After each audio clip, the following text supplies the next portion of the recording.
Boa tarde a todos e sejam muito bem-vindos à videoconferência de divulgação dos resultados do primeiro trimestre da Energisa.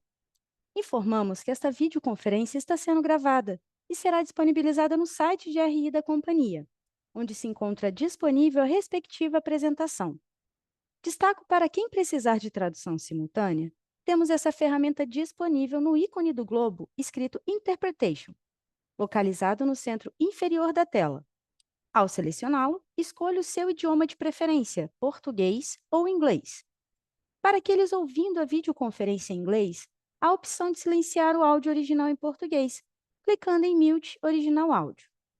Para o Q&A, sessão de perguntas e respostas, orientamos que sejam enviadas via ícone de Q&A, no botão inferior de sua tela. Por padrão da dinâmica, seus nomes serão anunciados para que façam a sua pergunta ao vivo. Nesse momento, uma solicitação para ativar o seu microfone aparecerá na tela. Considerando que alguns dos palestrantes estão remotos, oscilações ou instabilidades poderão ocorrer na videoconferência, impactando no tempo de resposta, especialmente durante a sessão de perguntas e respostas. Contamos com a sua compreensão. Ressaltamos que as informações contidas nesta apresentação e eventuais declarações que possam ser feitas durante a videoconferência, relativa às perspectivas de negócios, projeções e metas operacionais e financeiras da Energisa, constituem-se em crenças e premissas da administração da companhia, bem como informações atualmente disponíveis. Considerações futuras não são garantias de desempenho. Elas envolvem riscos, incertezas e premissas, pois se refere a eventos futuros e, portanto, depende de circunstâncias que podem ou não ocorrer. Investidores devem compreender que condições econômicas gerais, condições de mercado e outros fatores operacionais podem afetar o desempenho futuro da Energisa e conduzir a resultados que diferem materialmente daqueles expressos em tais considerações futuras. Agora, gostaria de passar a palavra para o Ricardo Botelho, diretor-presidente da companhia, para iniciarmos a nossa apresentação. Ricardo, pode prosseguir, por favor? Obrigado, operadora. Agradeço a presença de todos e todas nessa apresentação de resultados referente ao primeiro trimestre de 2025. Participam aqui comigo o nosso CFO e diretor de Relações de Investidores, Maurício Botelho, os nossos vice-presidentes e o time de relações com investidores. Peço por gentileza que estejam atentos aos avisos nesse slide antes de qualquer tomada de decisão de investimentos na companhia. Iniciando agora a apresentação dos resultados referente ao primeiro trimestre de 2025, gostaria de destacar, em geral, os bons resultados operacionais do nosso grupo. A Energisa tem um histórico de ser um bom gestor de ativos com disciplina na alocação de capital e eficiência na gestão de custos. Ao longo do ano de 2023, realizamos ajustes nos nossos custos com pessoal, material, serviço e outros, de forma a nos adequar aos novos requisitos de qualidade exigidos pelo regulador, um reflexo positivo nos indicadores de qualidade, como veremos adiante. No primeiro trimestre de 2025, apresentamos uma redução de 1,1% no PMSO, enquanto no segmento de distribuição de energia elétrica, o crescimento foi de apenas 1,2%, contra uma inflação de 5,5% no período. No segmento de transmissão, também entregamos uma boa redução de PMSO após a internalização das operações de operação e manutenção, com reflexo positivo na margem de EBITDA regulatório, que atingiu 85% no trimestre.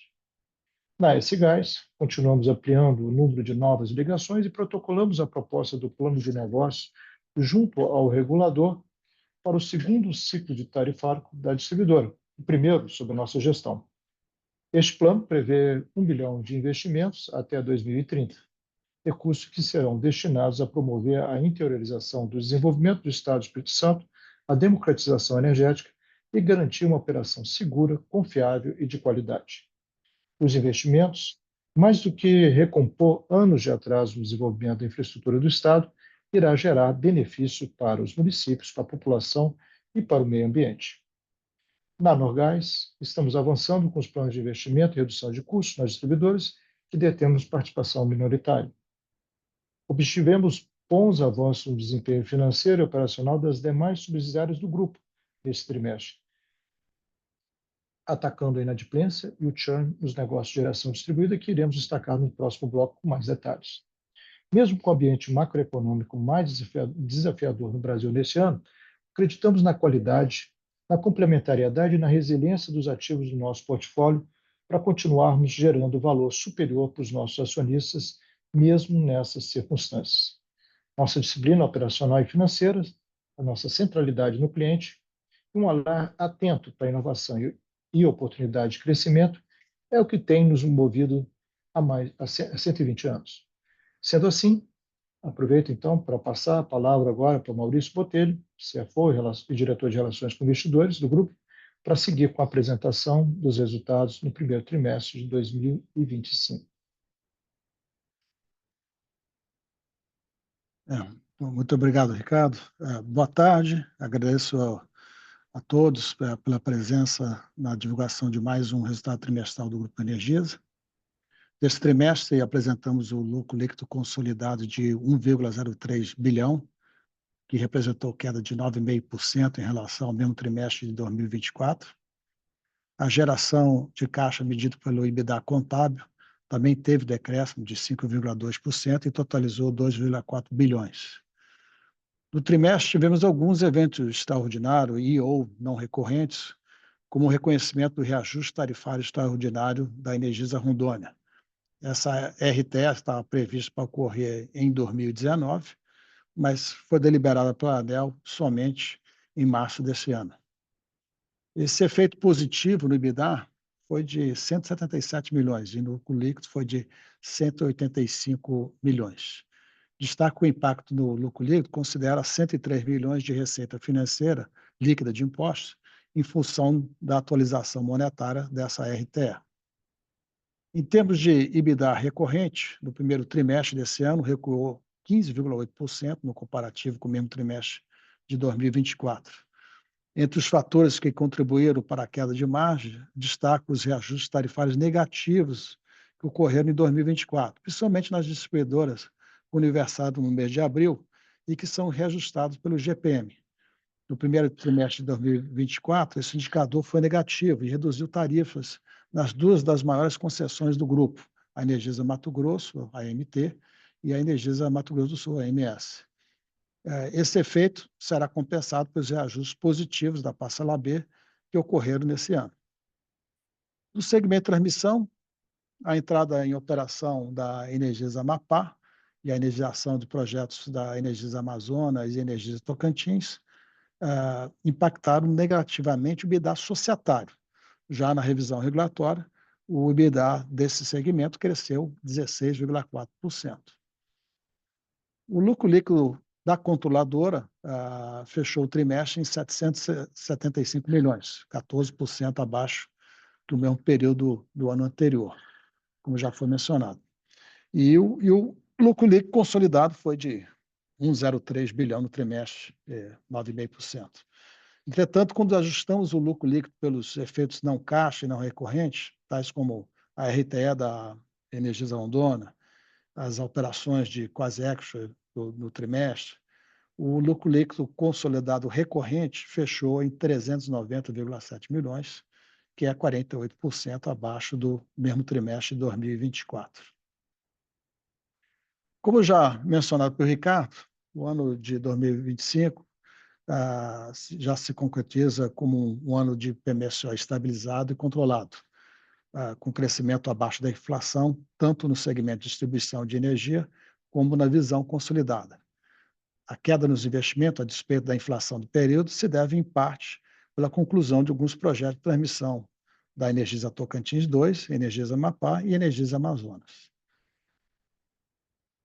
Indo agora para o endividamento, na gestão de endividamento, tivemos um crescimento do indicador dívida líquida EBITDA ajustado para efeito de COVID, fechou o trimestre em 3,2 vezes.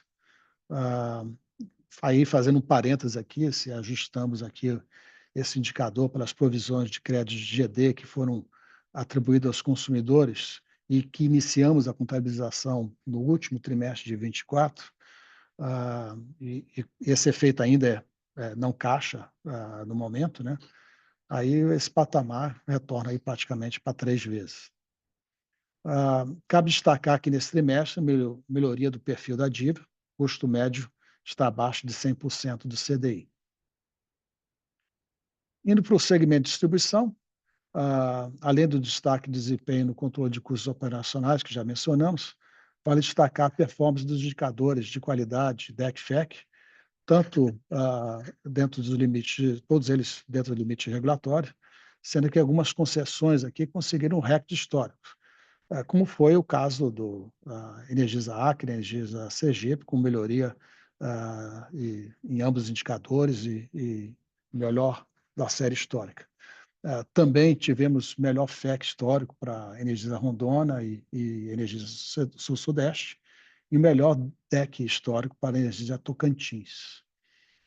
O mercado do trimestre ele cresceu 1,3% perante o mesmo período de 2024. A taxa aqui de crescimento aí ela foi limitada devido à alta base de comparação de 2024.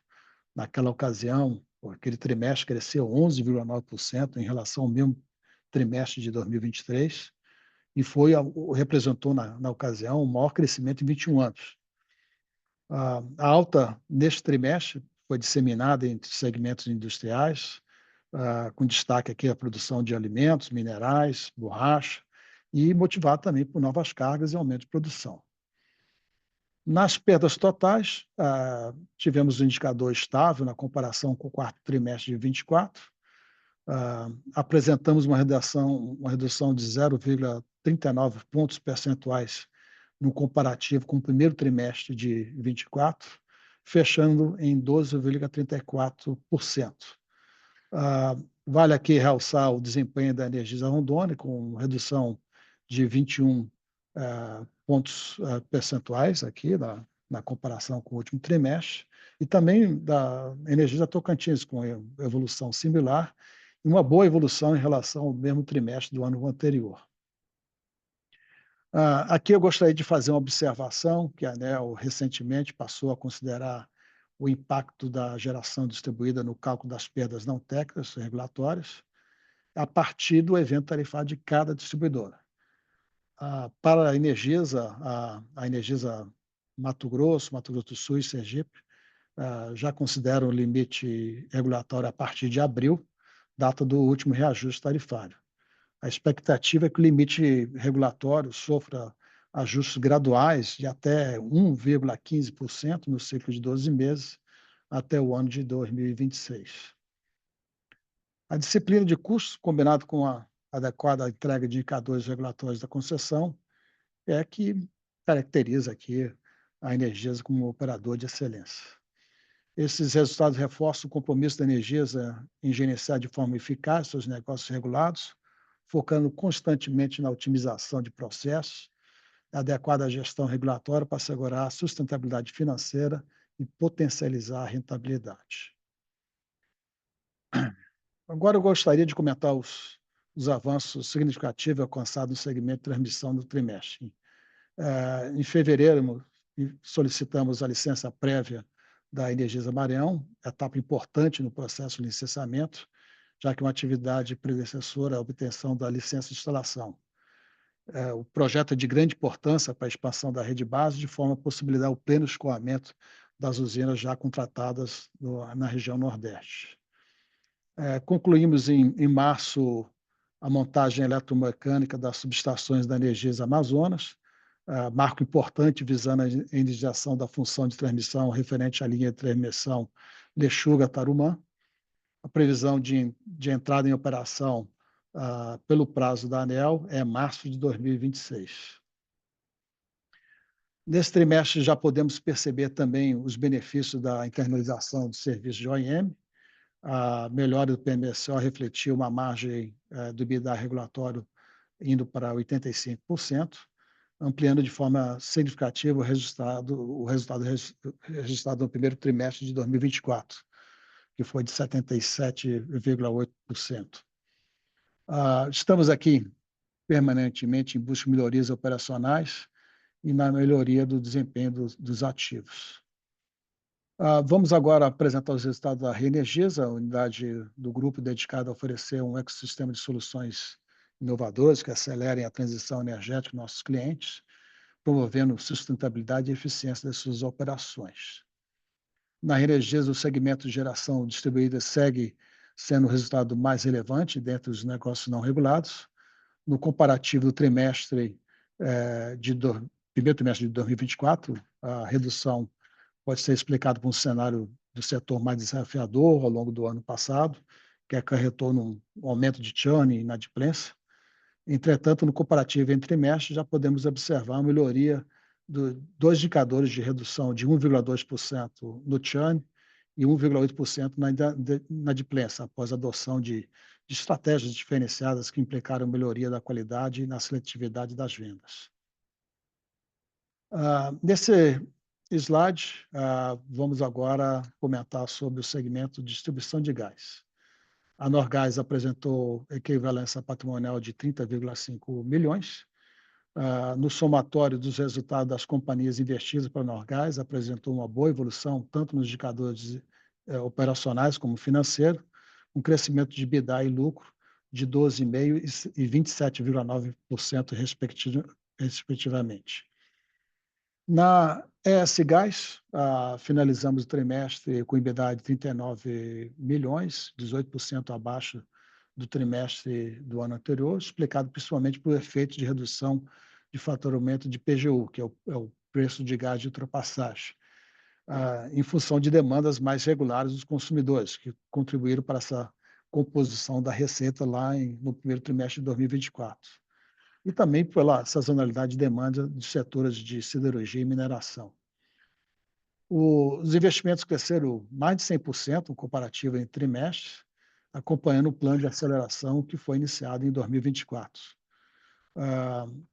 Como já mencionado pelo Ricardo, em abril protocolamos com a agência o plano de negócio 2025-2030, no âmbito do segundo ciclo de revisão tarifária da concessão, que tem como objetivo o desenvolvimento da infraestrutura de gás no estado do Espírito Santo, tendo como base 4 pilares: a descarbonização, segurança energética, competitividade e desenvolvimento. Finalizamos aqui o destaque do trimestre, estamos disponíveis para pergunta e resposta. Operadora, por favor. Agora, daremos início à sessão de perguntas e respostas. Pedimos, por gentileza, que as façam todas as perguntas de uma única só vez, aguardando a resposta da companhia. Lembrando que, para fazer perguntas, orientamos que sejam enviadas via ícone de Q&A, no botão inferior de sua tela. Por padrão da dinâmica, seus nomes serão anunciados para que façam a sua pergunta ao vivo. Neste momento, uma solicitação para ativar o seu microfone aparecerá na tela. Por favor, aguardem enquanto coletamos as perguntas. Vamos à nossa primeira pergunta. É do Felipe Andrade, analista sell-side do Itaú BBA. Felipe, iremos habilitar o áudio para que você possa realizar a sua pergunta. Felipe, pode prosseguir, por favor. Olá, pessoal. Boa tarde. Obrigado aí por aceitarem a pergunta. Eu queria escutar um pouco na percepção de vocês com relação à tendência ali do PCLD nos próximos meses, né? A gente tem observado aí um efeito crescente, então escutar um pouco assim quais são as iniciativas que a empresa vem adotando nesse sentido, né, para conter um pouco esse crescimento. E se vocês observaram agora no decorrer, né, desses meses do segundo tri, algum nível de estabilização ou até uma inversão da tendência que a gente está observando desde o início de 2024. Obrigado. Vou passar aqui o Giorelli responder essa pergunta, Felipe. Boa tarde, Felipe. Obrigado pela pergunta. Assim, acho que um ponto importante para a gente observar, primeiro, na comparação entre os trimestres, a gente teve o efeito do desenrola no trimestre passado, então isso cria uma diferença de base e também uma mudança na política de parcelamento no Acre. É um ponto importante também para observar, que a gente colocou no relatório, a nossa taxa de arrecadação ela vem subindo, o que mostra a melhoria do desempenho, né? Não só nas ações convencionais de cobrança, mas, por exemplo, na oferta de crédito por parte da Volts, Então, a gente já começa a observar aqui esse indicador que apresentou essa diferença, né, entre os trimestres, já está começando a estabilizar. Perfeito. Obrigado.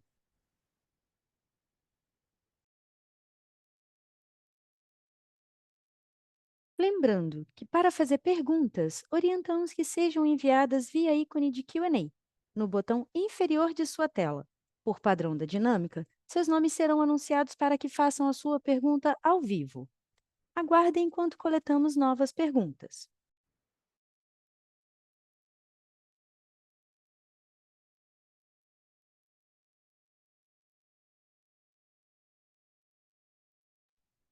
Vamos à nossa próxima pergunta. É da Maria Carolina, analista Sell-Side do Safra. Maria, iremos habilitar o áudio para que você possa realizar a sua pergunta. Maria, pode prosseguir, por favor? Boa tarde, pessoal. Obrigada pelo call. Eu tenho duas perguntas. A primeira é relativa ao processo de renovação de concessão das distribuidoras de energia.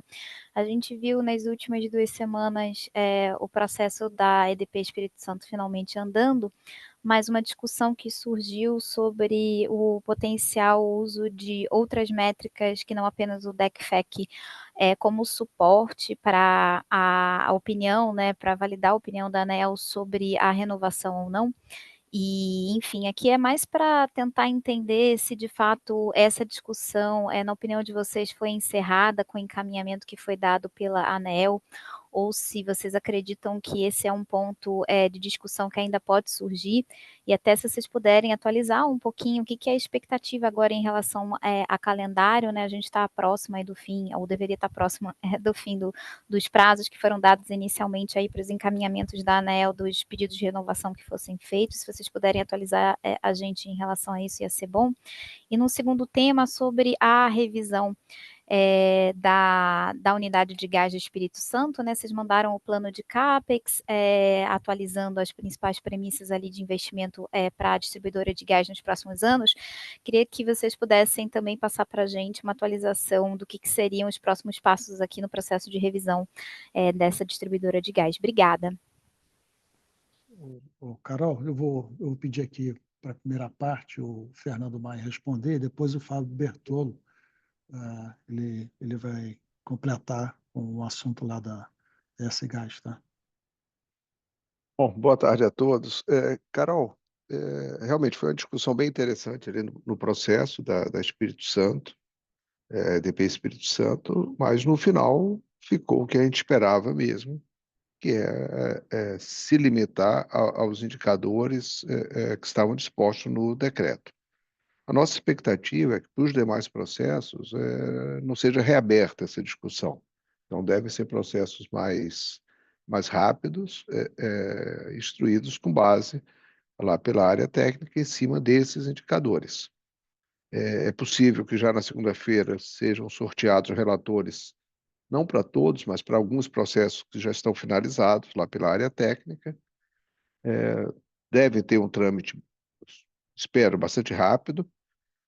Talvez alguns processos não sejam concluídos até final de maio, tá? Por conta dessa simultaneidade de processos, né? São 19 processos, um já passou, faltam 18. É possível que escorregue um pouco, mas sem comprometer nenhum prazo. E, na sequência, o ministro deve assim, publicar um ato. A atualização, Carol, é que o TCU está fazendo um acompanhamento para e passo desses processos. Então, eles também já estão com área técnica, audioelétrica, acompanhando e instruindo os processos. Eles devem também sortear relatores e acompanhar o processo para e passo. Isso vai trazer mais segurança jurídica no processo, ou seja, quando concluído, ele já terá sido analisado pelo TCU. Então, isso vai trazer segurança. Nós mantemos a expectativa de concluir o processo até o final de agosto. Oi, Carolina, boa tarde. Com relação a S-Gás, nós submetemos recentemente o plano, né, como foi comentado. O nosso plano está baseado em 3 grandes frentes: na interiorização do Estado, democratização energética e na operação segura, eficiente e de qualidade. A agência já recebeu esse plano, está fazendo as análises técnicas dele.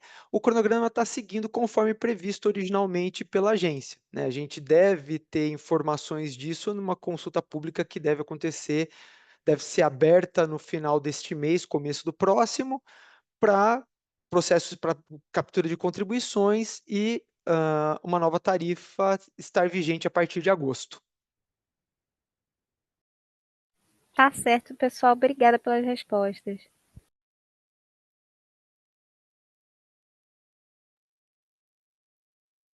Vamos à nossa próxima pergunta. É do Guilherme Lima, analista sell-side do Santander. Guilherme, iremos habilitar o áudio para que você possa realizar a sua pergunta. Guilherme, pode prosseguir, por favor.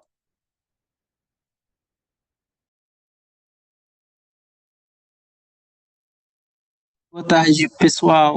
Obrigado pela pergunta. Nas últimas semanas também voltou à tona o tema de reforma do setor elétrico, né, que poderia vir via uma medida provisória.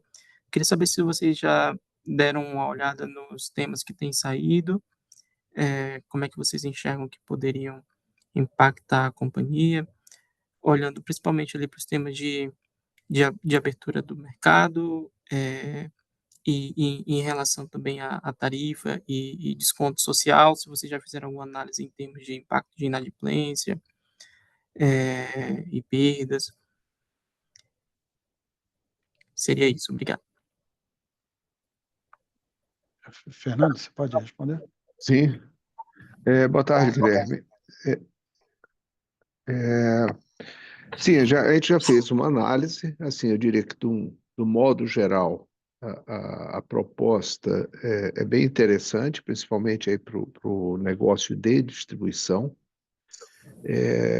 Tem um foco especial ali no cliente baixa renda e naquele cliente, eu chamo assim do quase baixa renda, né? Então, nesses dois segmentos, primeiro tem uma gratuidade ali até 80 kWh, e no segundo segmento tem uma redução de tarifa ali ao isentá-lo da CDE. Então, isso atinge um contingente muito grande de clientes. Você tem uma ideia, aqui na Energisa, cerca de quase 2 milhões de clientes estão ali na faixa, um total de 8, né? Estão na faixa ali de baixa renda. Isso certamente que vai reduzir a inadimplência e também perdas nesse segmento. A contrapartida disso é um aumento da CDE, que pode ser compensado por outras medidas, né, como uma redistribuição de Angra 1 e 2, uma própria alteração na distribuição da CDE entre os níveis de tensão, que deve equilibrar, ou seja, alguns segmentos de clientes podem sofrer algum aumento tarifário, mas são segmentos com poder econômico um pouco maior, que não deve trazer impactos reversos. Então, assim, do modo geral, a gente achou bem interessante.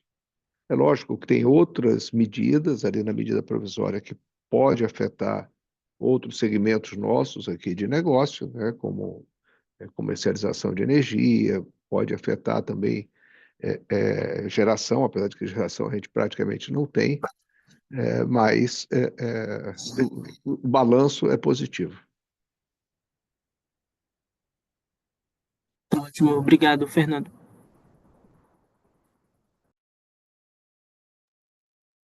Lembrando que, para fazer perguntas, orientamos que sejam enviadas via ícone de Q&A, no botão inferior de sua tela. Por padrão da dinâmica, seus nomes serão anunciados para que façam a sua pergunta ao vivo.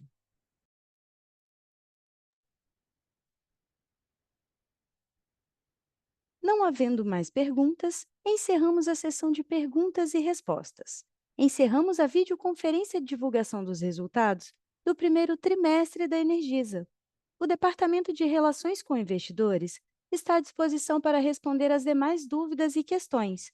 Muito obrigada aos participantes e tenham uma boa tarde. Até logo.